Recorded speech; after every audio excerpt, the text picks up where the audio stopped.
আসসালামু আলাইকুম রহমতুল্লাহ। আমরা আছি বর্তমানে বদর প্রান্তর সাইটে, যে জায়গার মাঝে আল্লাহ পাক রাব্বুল আলামিন সিরি ফিরিস্তারে নাজিল করছিল, ফিরিস্তারে পাঠাইছিল। যে ফিরিস্তা দেখিয়া কাফেররা ভয় পাইছিল। তারা এই যে ৭৩ জন সাহাবীর সাথে যে ফিরিস্তা বাহার আসিল, এই কারণের মাঝে আল্লাহ ফিরিস্তা নাজিল করছেন। সুবহানাল্লাহি ওয়া বিহামদিহি, সুবহানাল্লাহিল আযীম। আল্লাহ দেখা তো বুঝছেন। আসলে আমি পূর্ণাঙ্গভাবে তো আপনারা বলতে পারতাম না, একজন লাগিগুলা যারা কোরআন হাদিসের আলোকে যারা আলোচনা করেন তারা কিছু আমরা শিখা বা শোনা, কিন্তু যারা হাদিস পড়িয়া যারা বুঝতে পারে, যারা পূর্ণাঙ্গভাবে জানেন, তারা হয়তো প্রপারলিগুলা হইতে পারবো না, তারা পুরো অভিজ্ঞতা পারবো না।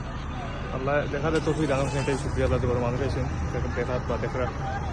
সুবহানাল্লাহ, অনেক বিশাল ভাব। শুধু এই জায়গায় না, এটা তো সুরা দেখা যায়, মানে পুরা পাহাড়ের পাহাড়ে শুরু হয়েছে, বিশাল জায়গা। সুবহানাল্লাহ।